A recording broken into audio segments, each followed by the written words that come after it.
Всем людям свойственно нравственное чувство, категорический императив, поскольку это чувство не всегда побуждает человека к поступкам, приносящим ему земную пользу, следовательно, должны существовать некоторые основания, некоторая мотивация нравственного поведения, лежащая вне этого мира. Все это с необходимостью требует существования бессмертия, высшего суда и Бога.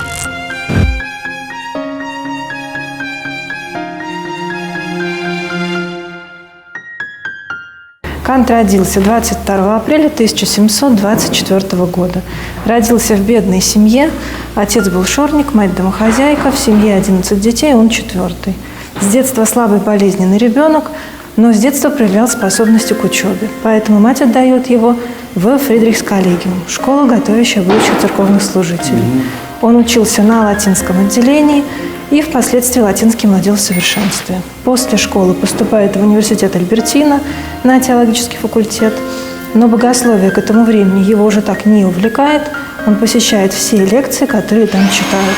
Любимым предметом была география. Но географом он не был философом, просто впоследствии работал в университете, зарплата была маленькая, поэтому работать приходилось много. Преподавал до 12 предметов.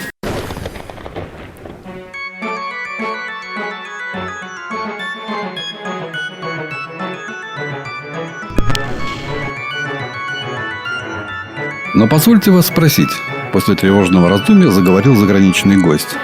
Как же быть с доказательством бытия Божия? Коих, как известно, существует ровно 5. Увы, с сожалением ответил Берлиоз, ни одно из этих доказательств ничего не стоит, и человечество давно сдало их в архив. «Браво!» – вскричал иностранец. «Браво! Вы полностью повторили мысль беспокойного старика Эммануила по этому поводу». Ну вот Курилос.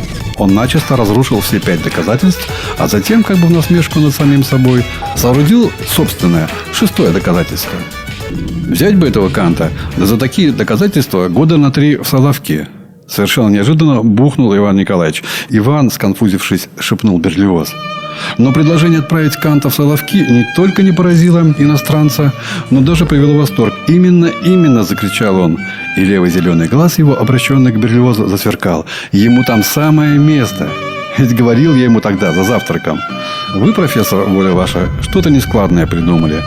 Оно может быть и умно, но больно непонятно. Над вами потешаться будут». Но, продолжал иноземец, не смущаясь изумлением Берлиоза, отправить его в Соловки невозможно. По той причине, что он уже слишком 100 лет пребывает в местах значительно более отдаленных, чем Соловки. И извлечь его оттуда никоим образом нельзя, уверяю вас. Михаил Булгаков, роман «Мастер и Маргарита».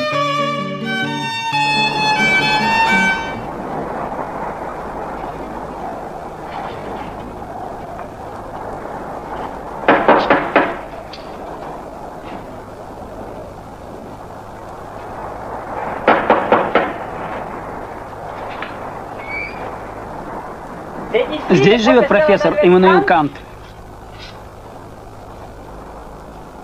Только Кант впервые в истории города предстал как публичный гражданин.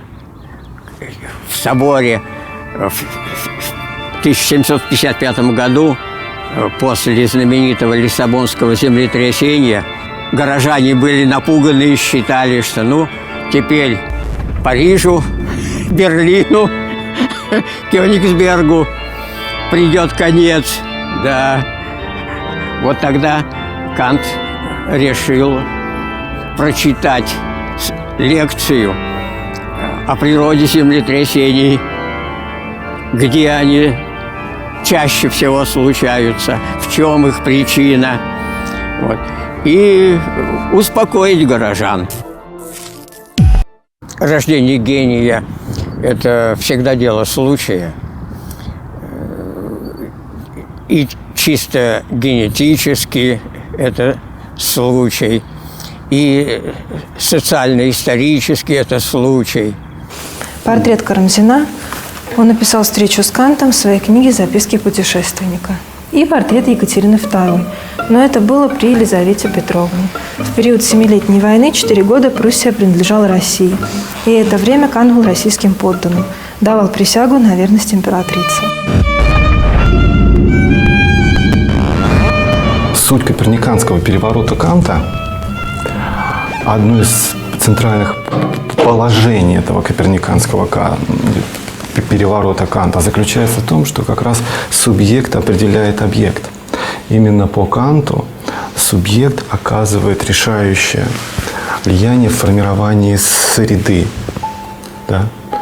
Вот. И здесь вот я думаю, что какая деталь возникает, что именно фигура Канта во многом сформировала дух города, который впоследствии, да, вот, мир узнал как Кёнигсберг, как именно землю Канта. Мне кажется, что душа этих мест настолько впитала в себя именно дух Канта, что, вот, знаете, я позволю себе такую метафору, что ли, что можно иногда на рассвете, гуляя в районе острова, где-то слышать его голос. Родился он очень слабым, хилым ребенком, и полагали, что жизни ему максимум 10-15 лет, и он не выживет. Но ведь он вот этим беспримерно строгим режимом, по сути дела, достиг того, что пережил многих своих друзей, физически куда более сильных. Он просто их пережил. Он сконструировал вот эту свою жизнь так, чтобы совершить великое дело, написать вот эти свои знаменитые критики. Еще учась в университете, Кант говорит: «Я проживу 80 лет». Он прожил 79 лет и 10 месяцев. И для того, чтобы так долго прожить, у него было слабое здоровье, и для того времени это была большая продолжительность жизни, поэтому всю свою жизнь он подчиняет режиму. Подъем 5 часов утра, завтрак, чашка слабого чая, затем шел на работу в Альбертину. После работы возвращался домой, работал дома где-то до часа, и с часа устраивал обед, как он приблизительно выглядел. Обед длился 2-3 часа. Ел он только раз в сутки, обедал. Никогда не ел в одиночестве, всегда в компании друзей. За столом находилось от 3 до 9 человек, так как 2 человека по Канту сплетники, а если будет больше 9, то не получится общего разговора за столом, разговор осыпется на группы. Дайте человеку все, чего он желает, и в ту же минуту он почувствует, что это все не есть все. Кант действительно был настолько мощен и настолько сложен, что внутри его личности вот осуществлялся этот бесконечный диспут, на самом деле, да, который позволял ему приходить вот к тем удивительным философским прозрениям, по большому счету. Интересный факт из его биографии. Ведь Кант никогда не покидал пределы Кёнигсберга, известно. Но он с такой точностью описывал, например, места, в которых никогда не был, в частности, и итальянские города некоторые. Прям в деталях, которые поражают современных исследователей. Вот. То есть, мне кажется, что в каком-то смысле Кант был, ну, скажем так,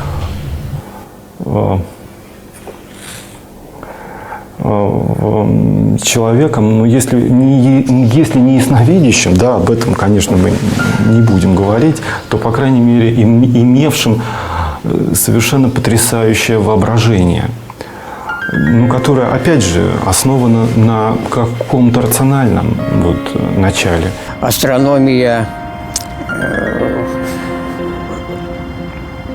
по тем временам совершенно неразрывно связана с философией, поскольку философия как бы всеобъемлющая такая умозрительная дисциплина, от которой можно исходить и решать самые различные вопросы. Монахом он не был, конечно. Просто так, такова судьба, в известной мере типичная по тому времени. Кант влюбился и всю жизнь любил одну женщину, связать судьбу, с которой он никак не мог. Просто социальный вес разный, графиня и сын шорника. После обеда отправлялся на ежедневные прогулки, выходил и возвращался в одно и то же время, гулял по определенному маршруту, так что жители города сверяли по нему часы. И существует легенда о том, что однажды он зачитался романом Руссо «Эмиль» и опоздал, и жители города перевели часы. Гулял всегда в одиночестве, так как говорил, что если это будет холодное время года, с попутчиком придется беседовать, а дышать при том, когда холодно, вредно, можно простудиться. Хильда. Мари Роз. Пора возвращаться. Пойдемте. Он вел самый скромный образ жизни. Он был чрезвычайно дружелюбен с друзьями, никогда ни перед кем не возносился. Это был человек, который понимал, что достоинство человека вовсе не в том, чтобы на людях вот так открыто, волевым образом самоутверждаться. Нет, самоутверждаться надо делом. Он был, да, сын небогатого человека, он умел ценить деньги, никогда не был расточителен, но в то же время, конечно, он умел рационально распоряжаться деньгами. У него был большой его приятель Роберт Мотерби, банкир, очень умелый, знаменитый, крупный кёнигсбергский банкир. Как друг, он Канту предложил: пусть те небольшие средства, которые у тебя есть, отдай мне в распоряжение, и я буду вести. Ручаюсь, что утрат каких-то потерь ты не понесешь, а прибыль вполне возможна. И, конечно, Мотерби вел дело Канта так, что когда он помирал, он был очень состоятельным человеком, мог написать завещание, обеспечить жену слуги своего знаменитого Лампе пенсионом таким, чтобы она могла жить, сестре завещал.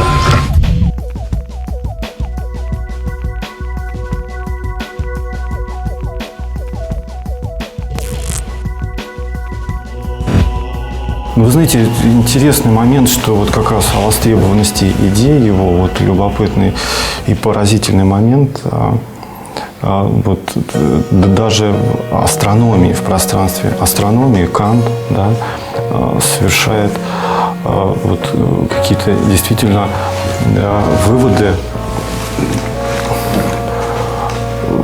которые именно как философ, не как астроном, а как философ, обладая вот этой вот способностью системно видеть мир, да, Кант приходит к пониманию о том, что существует еще ряд планет, и он с необходимостью должен существовать. То есть в середине XVIII века было известно 6 планет. Это Земля, Меркурий, Венера, Марс, Юпитер и Сатурн.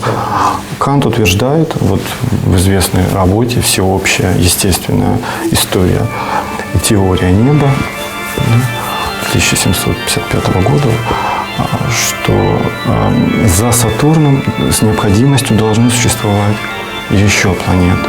И вы знаете, каково же было удивление, да, и научного сообщества в том числе, которые сначала, в общем-то, посчитали эту идею его, ну, мягко говоря, не очень такой, не очень нормальной. Да? Вот.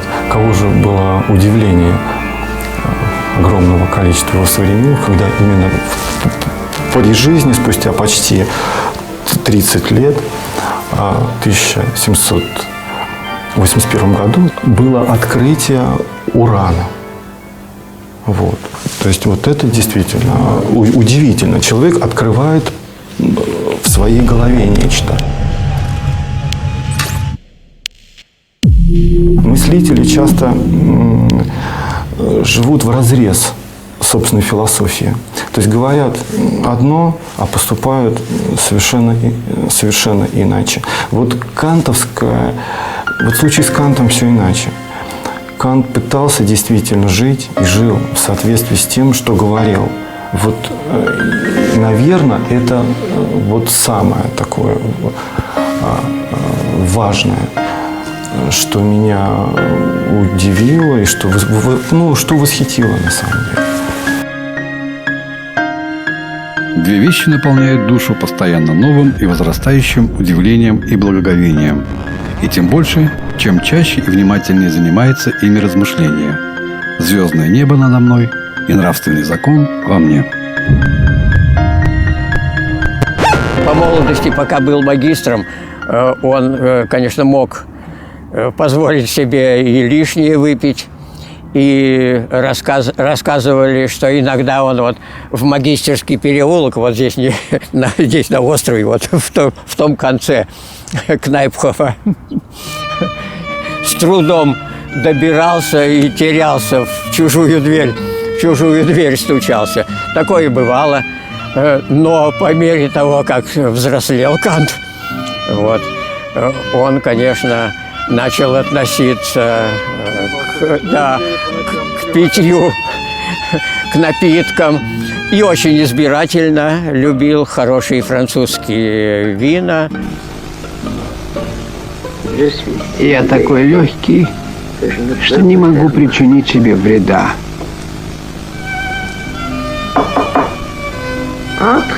Войдите. Ну, профессор, что случилось? Ничего, Лампе, я такой легкий. Ну, конечно, для человека суеверного такая судьба его портика надгробного, конечно, рождает самые мистические мысли. Будто бы действительно прах его, как некий ореол, да, отводит и снаряды, и бомбы.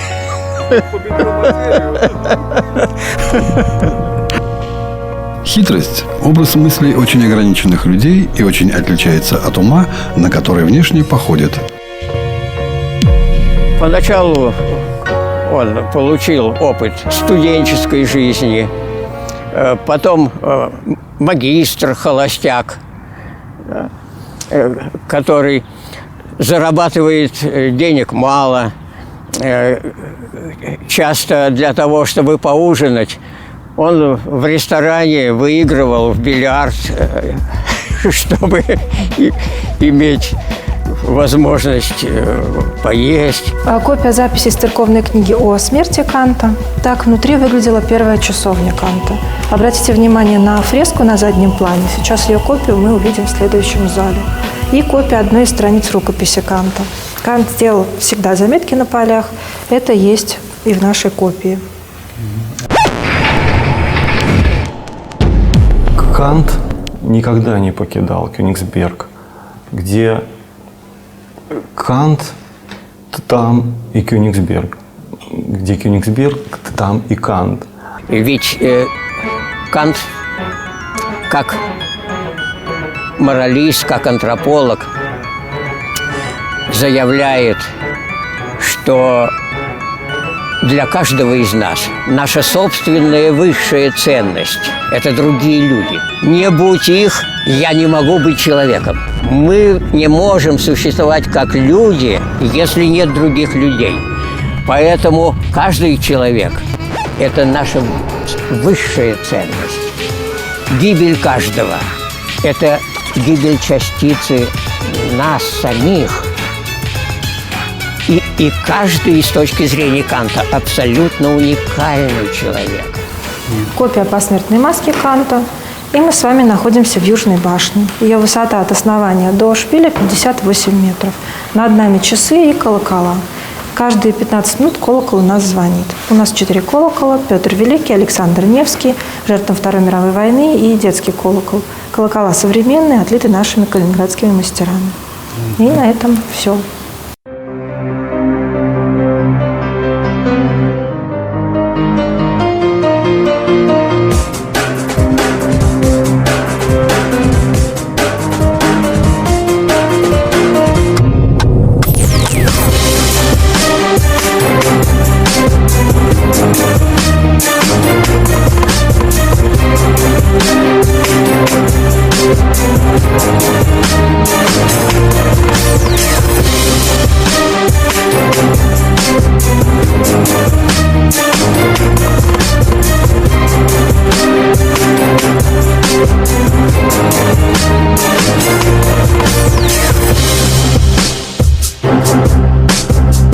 Thank you.